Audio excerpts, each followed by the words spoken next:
everyone, it's Nate. Hey, so I don't know what happened this past week, and it was absolutely out of nowhere, but for some reason my videos got recommended or pushed somewhere because my views doubled in like a day. So I don't know who's doing this. I don't know if it's the YouTube algorithm overlords. I don't know what it is, but I appreciate it. So that blew up. Another thing that blew up, or has the probability to blow up, is the like button, because you're going to smash it. Go ahead and just do that, please. Thank you. Also, smash the subscribe button. That really helps me out a lot. Thank you.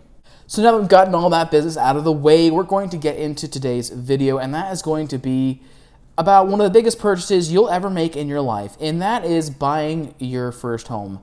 So my wife and I, we just bought our house a few months ago, and we absolutely love it, but the process from starting it to where we are now, there's a lot of things in between.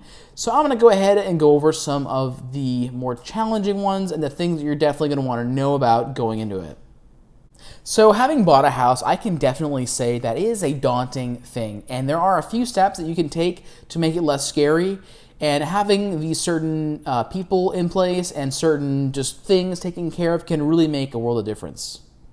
So on this list, there's going to be 5 main steps that we're going to go through one by one. So step 1 is going to be what you can afford. So when looking at a house, it's one of the main concerns is being able to afford the mortgage. And if you look at things, comparing rent and mortgage against one another, you can see some pretty interesting things.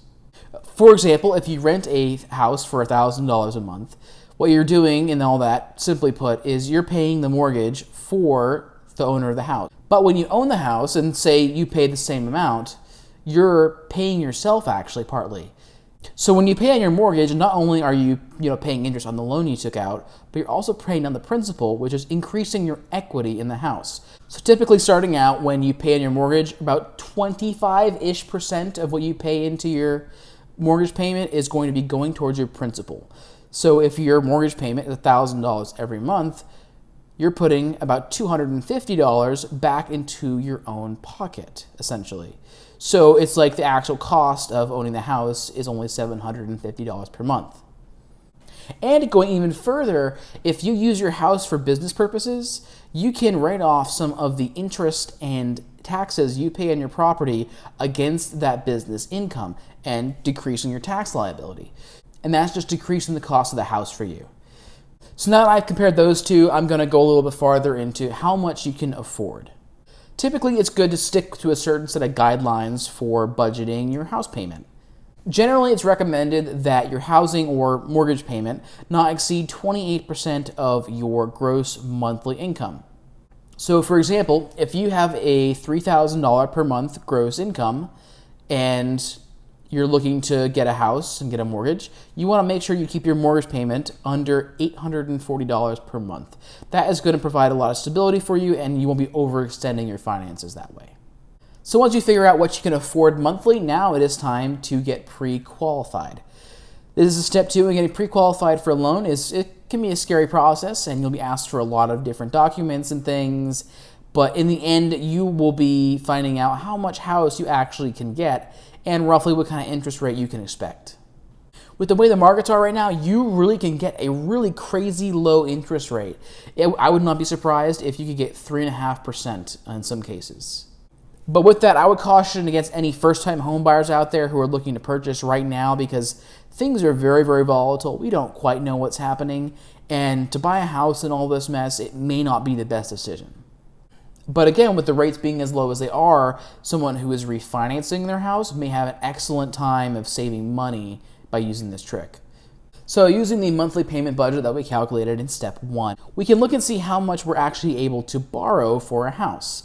So if you have $840 per month budget for a mortgage payment, in my area, you could get a $145,000 house, assuming a 20% down payment, for $840 per month mortgage payment. So I know I just mentioned down payment. I know, and I know this is one of the biggest hurdles for people trying to buy a house, but I have some options for you. I have some solutions. So we're on step 3 now, and this is how much do you need to have for a down payment. This is going to be, like I said earlier, the big pain point, the hard part of getting a house. People can afford their mortgage payment, and that's not a big problem, but getting the cash for a huge down payment can be really, really challenging. And while it can be really challenging, I have some tools to help you out to decrease that burden on you. So just like there's several different kinds of houses and there's different kinds of neighborhoods, there are also different kinds of down payment options. So depending on the kind of loan you get, there are different options for a down payment. So if you get a conventional loan, typically it's expected that you have a 20% down payment, which on a $145,000 house would be $29,000. That is a lot of money to come up with all at once. So a better option as compared to the conventional home loan is going to be an FHA loan. Now, these aren't exclusive to new home buyers, but typically they are associated with new home buyers. And the reason isn't for the status of being a new home buyer or not, but it's that typically it has a little bit higher of an interest rate than other loans do. And once you build your credit and you establish yourself and you're buying your second or third home, you'll be able to get a better rate on your own and you won't need the help of this program. So assuming the same $145,000 house, and assuming that we're going to go with the FHA loan, your down payment would only be $5,075. That is significantly better than the 20% that I mentioned earlier. But hold on, it gets better. I have one even better. This one is exclusively for new home buyers. It's called a conventional 97. What that means is with the conventional 97, the bank puts down 97% of the total purchase price of the house. You only have to come up with 3%. So again, assuming the same $145,000, your down payment would only be $4,350, which again is even better, but I get one just a teeny bit better. But I do have one little stipulation I have to attach to this one here, and that is if you're married or if you're not, either you or your spouse have to be a new home buyer. I believe if you haven't owned a house in the past 2 or 3 years. But if you're a new home buyer, this is absolutely an excellent program you can check out. And you can save about $1,000 and put that towards maybe a new fence, some landscaping, some things that you need when you move into a house, which you don't really think about. So this next loan type enables you to have a 0% down payment, which is incredible. And this is going to be a VA loan. These are only for military, retired, and currently active duty.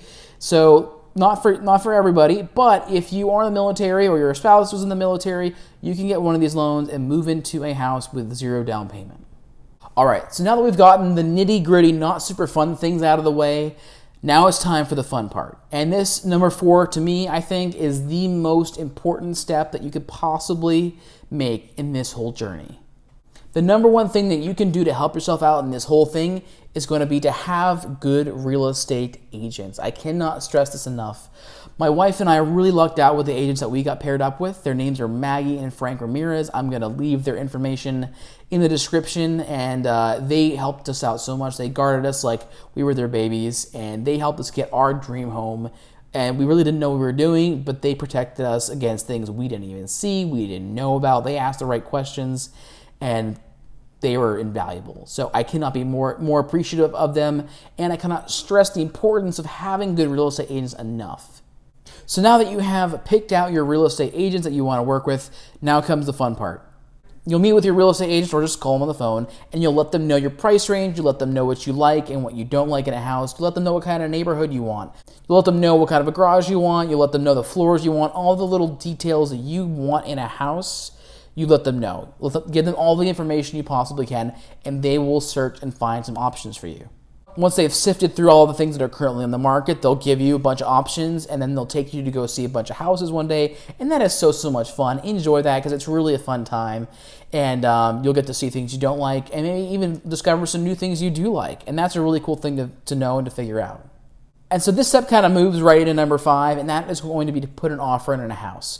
So while you're looking at all these different houses, you find a couple that you like, and you just find the one you absolutely love. This is your place, this is your house. You could see yourself being here for the future. And you go ahead and you put the offer in. So what that means is you and your real estate agent will talk about a price to put in as an offer for the house. So if there's already currently an offer pending, you may have to offer more than what the sticker price of the house was. But if the house has been on the market for a long time, you may be able to offer significantly less than the sticker price to be able to buy it.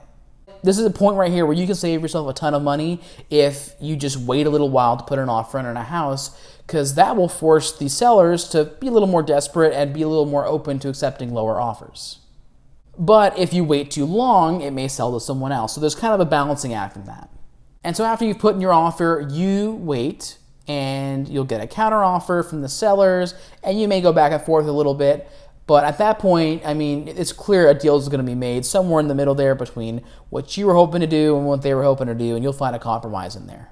And so once you accept the offer, you're going to go into what's called an option period, which essentially is kind of a trial period of saying okay to the house. And at any point, if you want to, you can back out of the transaction and you lose basically nothing. There may be like a little fee you have to pay in.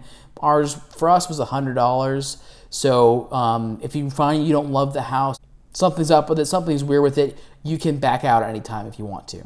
So this is a relatively simple overview of the home buying process. I can get significantly more detailed, but I feel like these are the things that you need to know about the process, how it works, what to expect, and things that you need to be aware of. But there is one more thing I need to address that is very, very important. I'm not telling you to click the like button because I know you did it already. You're good humans and you've already done that.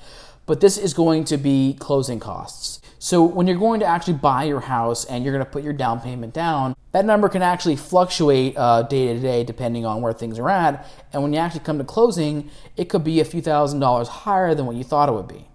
For my wife and I, our down payment that we actually needed to close increased by like 50% in a couple of days. That kind of came out of nowhere. So what I would absolutely recommend is to have about double whatever your down payment is going to be in cash ready to go in case that happens, because you don't know, there may be some extra lender fees in there that you didn't know about that weren't disclosed earlier. There may be some escrow fees. You don't know exactly what that's going to look like. Unless you work in real estate, then those things wouldn't be really so much of a surprise to you. But for the rest of us, it might be. So that's all from me, guys. I really hope you enjoyed this. I hope you got some value out of it. I hope that I was able to show you a little glimpse into the home buying experience. And it really is a fantastic, wonderful thing to be able to do. And I am so grateful that I'm 25 and living in a house right now. I never thought that would be reality, but my wife and I worked hard for it, and it's been fantastic. So I hope you all have a fantastic week. Stay safe, stay healthy, and I will see you next time. Bye.